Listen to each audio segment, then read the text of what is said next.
포린 어페어스와 더불어 국제문제 전문지 양대 산맥으로 불리는 포린 폴리시에서 아시아에서 한국을 가장 중요한 동맹으로 평가했습니다. 그러면서 트럼프 미국 대통령의 한국 분담금 5배 인상 정책은 혈맹으로 맺어진 한국을 잃어버릴 수 있다고 강력하게 비판했습니다. 어떠한 소식인지 확인해 보도록 하겠습니다. 구독과 좋아요는 영상을 제작하는데 큰 도움이 됩니다. 꼭 부탁드립니다. 포린 폴리시는 겨울로 발행되는 미국 잡지인데 1970년 문명의 충돌로 유명한 작가인 세뮤얼 헌팅턴과 워렌 데미안 만셸에 의해 창간되었습니다. 포린 폴리시는 최근에 점점 더 공격적이고 권위주의적인 중국이 미국의 주요 라이벌로 부상하고 있는 상황에서 미국이 가장 중요한 동맹국인 한국을 잃는 것은 냉전 초기의 서독을 잃는 것과 같을 정도로 치명적이라고 평가했습니다. 그러면서 포린 폴리시는 한국이 왜 중요한지에 대해서 상세히 설명했는데요.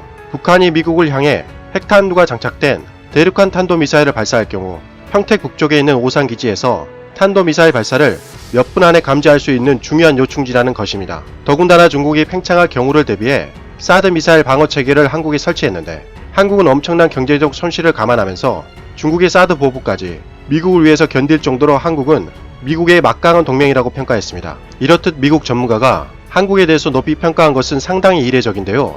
아마도 최근에 일본의 무능이 정말 큰 역할을 한 것 같습니다. 원래 미국은 중국의 팽창을 막기 위해서 인도태평양 전략을 수립했는데요.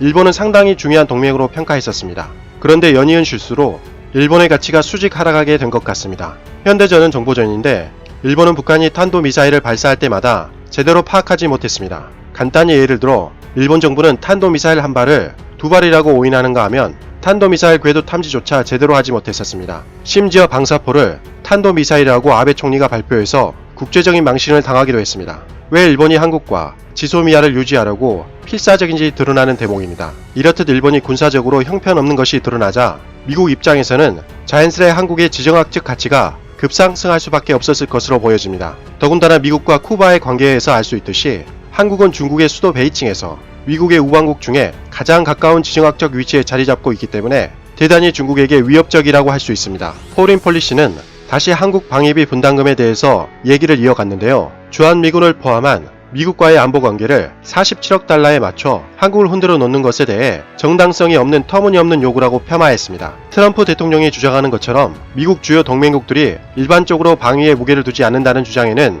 어느 정도 타당성이 있지만 한국에 대해서는 그런 말을 할 수가 없다는 것입니다. 왜냐하면 한국은 2018년 국내 총생산의 2.6%를 국방 예산으로 지출해 나토의 2% 기준치를 훌쩍 넘었을 뿐만 아니라 독일의 GDP 대비 국방 예산 1.2%와 일본의 0.9%를 비교하면 엄청난 수치라고 강조했습니다. 기사에 따르면 현재 한국은 세계에서 가장 큰 10대 국방 예산을 지출하고 있는데 금액은 400억 달러 이상을 사용하고 있으며 한국의 계획대로라면 2022년까지 전 세계 랭킹 6위 안에 들 정도로 무섭게 국방 예산을 늘리고 있다고 기사에서는 보도했습니다. 그리고 한국 국방 예산의 상당히 큰 부분은 미국과 주한미군에 지불된다고 보도했습니다.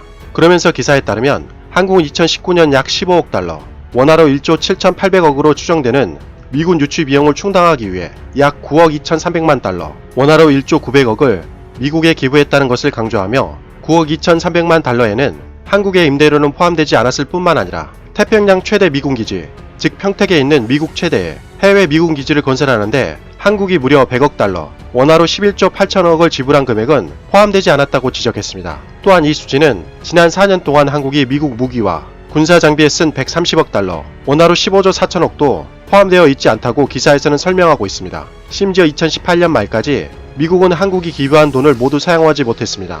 그럼에도 불구하고 트럼프 정부는 북한을 다루는데 거의 사용하지 않은 불합리함으로 무려 5배나 더 인상할 것을 요구하고 있다고 트럼프 정부를 비판했습니다.